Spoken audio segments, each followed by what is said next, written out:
Welcome to The Explainer. Today, we're unpacking a spiritual concept that might just completely change how you view your everyday life. If you've ever wondered how certain spiritual texts map out the journey of the soul beyond just a single lifetime, well, you're absolutely in the right place. We're going to look closely at how this specific philosophy structures the universe, the afterlife, and the deep, eternal purpose of human existence exactly as it's detailed in our source material. Our foundational text today is a fascinating book titled The Rebirth of Buddha. And for this explainer, we're zeroing right in on its core philosophical argument about the journey of the soul, which is laid out in Chapter 6. This isn't just a light read, it's a massive, comprehensive spiritual framework. The author presents a highly structured view of existence, one that fundamentally challenges the way modern society usually thinks about life, death, and what might actually come next. The author sets up this incredible tension right out of the gate. They observe that modern, earthly common sense has pretty much completely dismissed the idea of eternal life. The text points out that, for a lot of people today, reincarnation is just seen as an outdated myth, a mere parable, or, even a joke from the past. The source argues that modern society has essentially traded this grand, eternal perspective for a highly temporary, materialistic one. So, that leads us to a profound question that the author tackles head-on. What do we actually lose when we stop believing in the continuous cycle of the soul? According to the text, forgetting our eternal nature isn't just some harmless cultural shift. It completely alters human values. It changes how we treat each other, how we handle suffering, and ultimately, how we view our entire purpose. To figure out why, let's dive right into Chapter 6, What is Reincarnation? Okay, let's lay down the foundation here. The text specifically defines reincarnation not as some random, chaotic rebirth into different life forms, but as a highly deliberate, eternal process of spiritual evolution and training.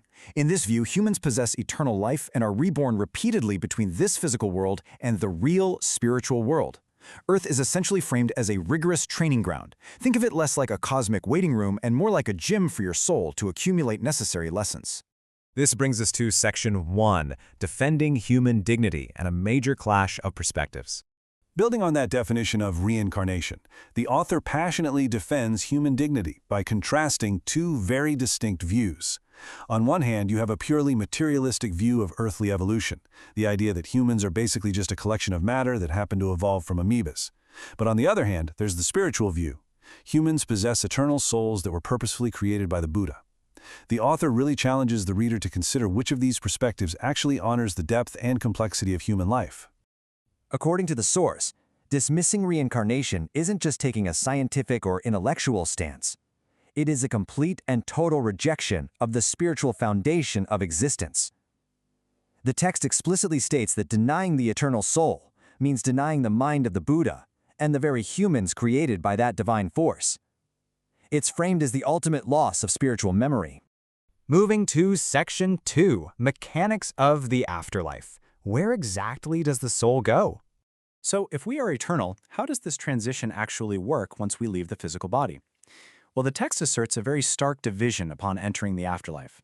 Over there, your earthly status, your bank account, your intellect, they mean absolutely nothing. Your destination is strictly determined by your spiritual state. Those who cultivated a high mind ascend to heavenly realms of peace and joy. Conversely, those with a low mind, meaning people harboring negativity and unresolved earthly suffering, descend to lower realms of suffering, which are often referred to as hell. When describing these lower realms, the author outlines a reality that is intensely confronting. In a really surprising twist, the text explains that our physical bodies actually act as a sort of shock absorber. Once the soul transitions and is stripped of that protective numbness, it must acutely feel the direct vibrations of the pain and sorrow it caused others during its earthly life. You are essentially harvesting the negative karma you created, and any unresolved worries or sufferings are carried straight over into the next world with you. That intense reality leads to Section 3, the 180-degree shift and transforming your value system. Realizing how uncompromising these afterlife mechanics are is meant to prompt a total 180-degree shift in how we view our existence. It opens up a much broader timeline for the soul's journey. You have your present physical training on Earth. Then, the transition of passing away, where you are judged solely by your state of mind. After that, the text states you spend hundreds of years, centuries really, living in the real spiritual world in whichever realm you've earned. And finally, in the future, you reincarnate back to Earth for your next set of lessons. Which takes us to Section 4, carrying over earthly lessons, and why your present mind is so crucial. Because of this continuous unbreakable loop, how we manage our minds today, right now, is absolutely critical. To ensure a positive transition, the text lays out strict actionable steps, calling them the first conditions of enlightenment. We're instructed to study Buddhist truth, actively control our thoughts, and critically, to overcome and cut off our earthly worries right now. The whole goal is to live righteously so that when the time comes, your mind is prepared to leave the physical body with joy and peace, rather than dragging a bunch of regret and suffering with you. What's truly fascinating here is how this framework completely redefines our difficult earthly experiences. The text insists that nothing you go through is just pointless suffering.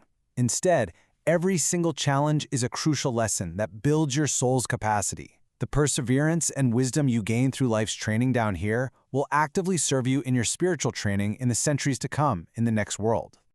And finally, Section 5, the eternal treasure. Your spiritual fruits are never wasted. This brings us to a highly comforting conclusion regarding all of our spiritual labor. In a world where physical things just inevitably decay, the text assures the reader that spiritual enlightenment, your efforts, the hard-earned lessons you've gained in this life, none of that is ever wasted. They don't just disappear when the physical body dies. Instead, they become an eternal treasure.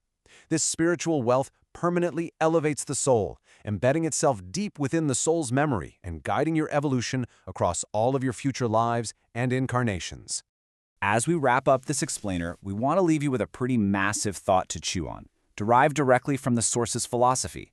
If this text is right, if your current, daily state of mind is actively dictating the reality you will inhabit for the next several centuries in the spiritual realm, what thoughts exactly are you choosing to harvest today? It's a powerful framework for self-reflection, urging all of us to look a little deeper at our inner lives. Thanks so much for learning with us today.